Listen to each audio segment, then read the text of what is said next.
அனைவருக்கும் வணக்கம். நான் உங்கள் சரவணன். நம்மளுடைய ஸ்டூடெண்ட் நெக்ஸ்ட் யூடியூப் சேனல்ல எம்பிபிஎஸ் பிடிஎஸ் பத்தி நிறைய அப்டேட் கொடுத்துட்டே இருக்கிறோம். ரீசெண்டா எக்கச்சக்கமான ஃபோன் கால்ஸ், நிறைய பேரண்ட்ஸ், எக்கச்சக்கமான தடுமாற்றங்கள் இருக்கிற பேரண்ட்ஸை நான் பார்த்தோம்.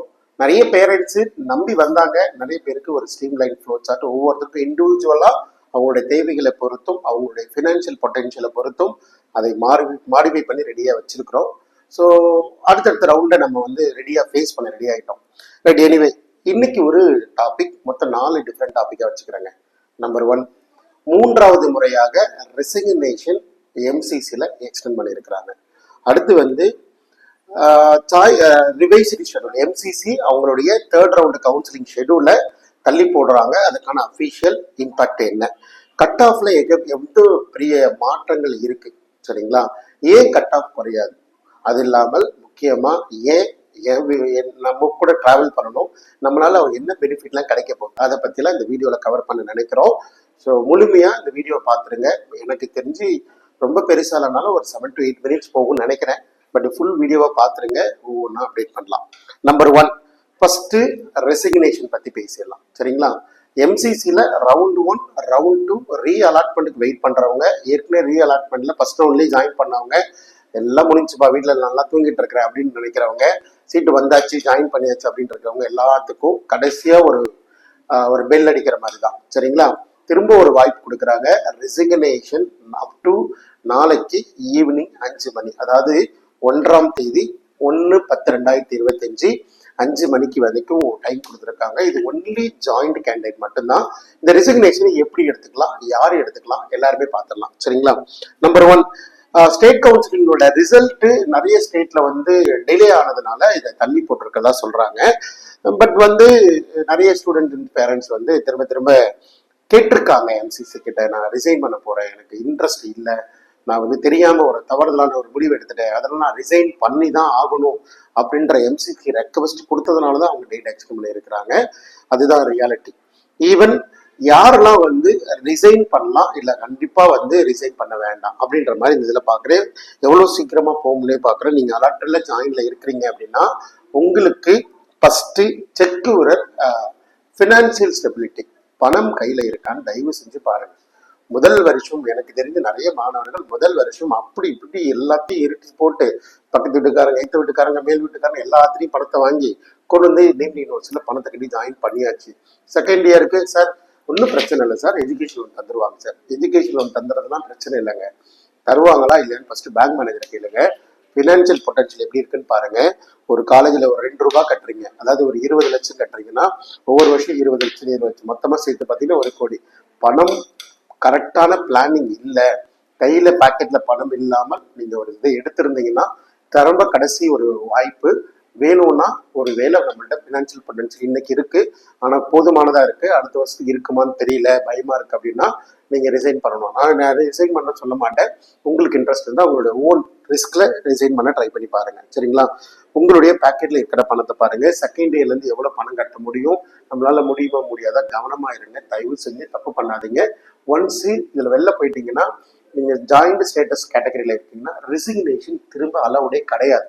ஈவன் 3rd ரவுண்டு கவுன்சிலிங்ல ரீ அலாட்மெண்ட் கேட்கிற மாணவர்கள் அவங்களும் ரெசிக்னேஷன் பண்ண முடியாது, சரிங்களா? As per the policy resignation பண்ண முடியாது. அப்கிரேடேஷன் ஆகலாம், திரும்ப பழைய சீட்ல நீங்க கண்டினியூ பண்ண வேண்டியது, அப்படிதான் இருக்கும். முடிஞ்ச வரைக்கும் யாருக்கு நான் திரும்ப இல்லை சார் எனக்கு கொஞ்சம் மார்க் அதிகமா இருக்கு, நான் திரும்ப எகெயின் காமன் ஃப்ளோர்ல இருந்து போட்டி போடலாம்னு நினைக்கிறேன், ரிசைன் பண்ணலாம்னா ஒரு 300 மதிப்பெண் மேல இருக்கிற மாணவர்கள் மேபி உங்களுக்கு இன்ட்ரெஸ்ட் இருந்தா ரிசைன் பண்ணி காமன் போர்ட்டல்ல கண்டிப்பா போட்டி போடலாம், தப்பு கிடையாது. ஏன்னா டிஎன் மெடிக்கல் செலக்ஷன் எந்த கட் ஆஃப் வரைக்கும் அடுத்த ரவுண்ட் போகும்போது நமக்கு தெரியும். அதே மாதிரி சென்டாக் புதுச்சேரி என்ன மார்க்ல கட் ஆஃப் ஆக போகுதுன்றது நமக்கு தெரியும்.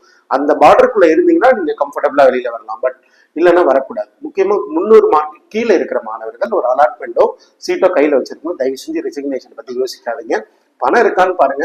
உங்களுக்கு ஃபினான்சியல் ஸ்டெபிலிட்டி இருக்கு, பணம் இருக்குன்ற பட்சத்துல ஒன்றும் பெருசா எதுவும் பண்ண வேண்டாம், கண்டினியூ பண்ணுங்க, படிக்கிறத பாருங்க, சரிங்களா? அதே போல எதுவுரையில ரிசைன் பண்ணணும்னு நினைச்சு நாளைக்கு ஒன்னே டிராவல் பண்ணுங்க, வீட்டுல இருந்து கிளம்புங்க, நேரம் காலேஜுக்கு போங்க, தேவைப்பட்ட ரிசைன் பண்ணுங்க. This is not your compulsory one, but you can check your financial potential, right?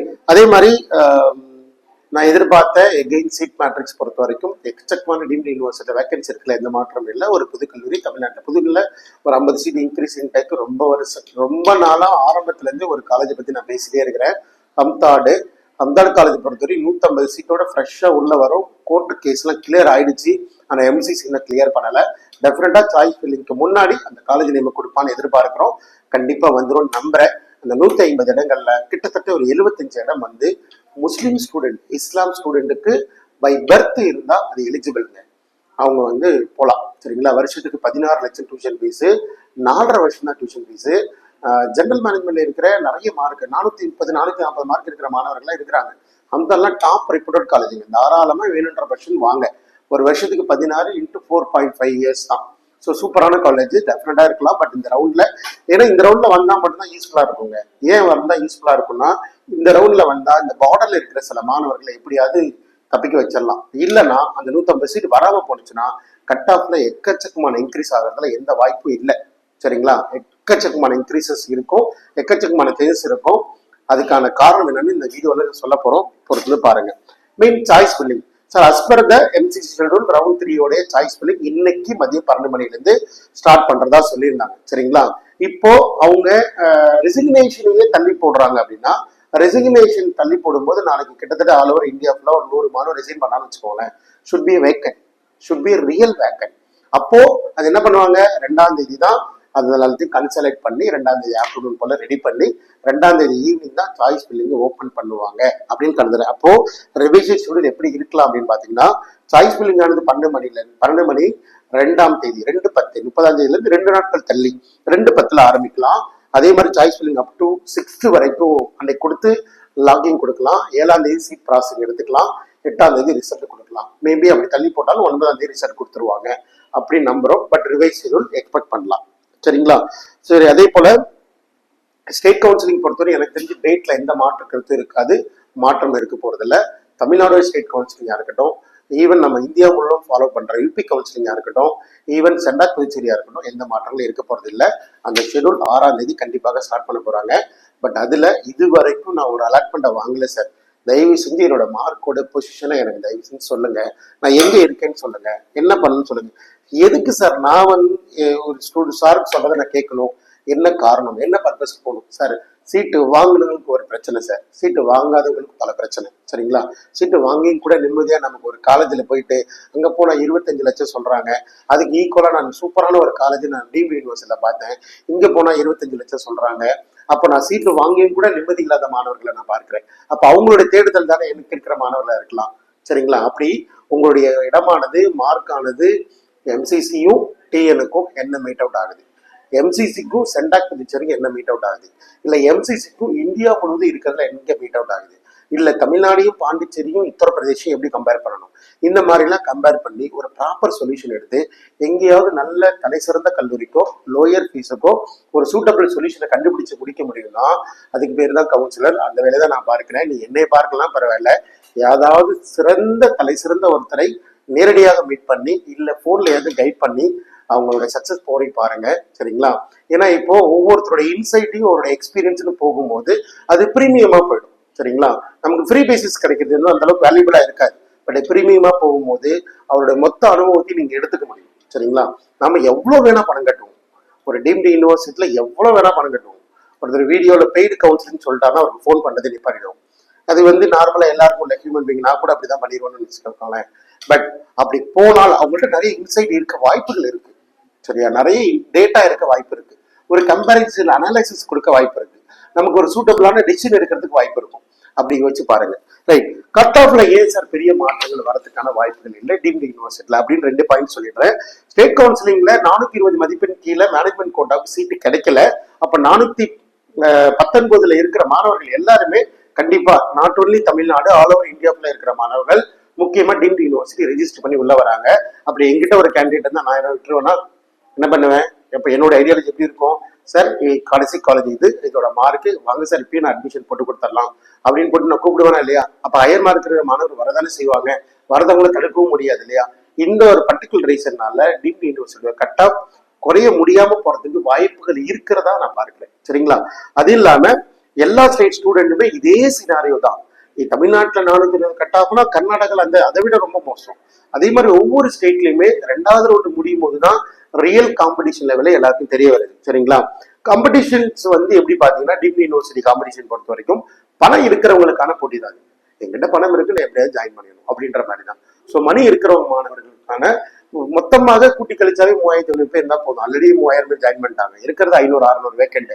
So 600 வேக்கண்ட்ல cut off நம்ம குறைச்சே ஆகணும். அதுக்கு தான் நம்ம இவ்வளவு அவேர்னஸ் கொடுக்குறோம். பட் சீட்டை வாங்காம விட்டுறக்கூடாது.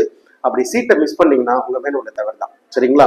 ரைட். எம்பிபிஎஸ் எப்போதுமே நம்ம நார்மலா ஒரு இன்ஜினியரிங் கோர்ஸ் படிச்சா முடிச்சோன்னா ஐடி கம்பெனி வேலைக்கு போகணும், மாசம் 1 லட்சம் சம்பளம் சம்பாதிக்கணும், அப்பதான் உனக்கு கல்யாணம் வேணும் இப்படின்ற மாதிரி ட்ராக்ல போனது. எம்பிபிஎஸ்ன்றது அது ஒரு அவங்க படிக்க வச்சு எம்டி படிக்க வச்சு அவர் சம்பாதிக்க வச்சு அந்த சம்பளத்தை வாட்சி பேரண்ட்ஸ் இது பண்ணணுன்றது கிடையாது. அவங்களை டாக்டர் ஆக்குனா என் பிள்ளைய டாக்டர் ஆக்கிட்டேன் அப்படின்ற ஒரு சந்தோஷம் அவங்க வாழ்நாள் முழுவதும் மறக்க மாட்டாங்க. அந்த ஒரு பர்பஸ் வந்து எம்பிபிஎஸ் திரும்ப தேடுறாங்க. திரும்பவும் அவங்களுடைய தேடுதல் அதிகமாகிட்டு இருக்கு. நிறைய மாணவர்கள் திரும்ப திரும்ப எம்பிபிஎஸ் தான் படிக்கணும்னு ரொம்ப ஆசைப்படுறாங்க. அதற்கு நிறைய வழிமுறைகள் இருக்கு. பட் நீங்க கடிவாளம் கட்டின மாதிரி ஒரு டைரக்ஷன் இருக்கிறது மட்டும்தான் அது பிரச்சனையா இருக்கும். பல்வேறு ஆப்பர்ச்சுனிட்டி இருக்கிறத கண்டுபிடிக்கிறது இல்லையோ பார்க்கறது இல்லையோ தான் எனக்கு தோணுது. ரைட். ஸோ எகெயின் முக்கியமா அந்த எம்பிபிஎஸ் படிக்கிறது ரொம்ப கௌரவமா நம்ம பார்க்கிறோம். அது ரொம்ப சந்தோஷமும் கூட. Even 2nd and 3rd repeater மாணவர்கள் இருக்காங்க இல்லையா, அவங்க கண்டிப்பா வேற எந்த கோர்ஸுக்கும் போக மாட்டாங்க. வேற எந்த கோர்ஸும் அவங்களுக்கு பிடிக்காது. இந்த உலகத்துல எங்க வேணா கொடுங்க, நான் எம்பிபிஎஸ் ஜாயின் பண்ணணும் அவ்வளவுதான்.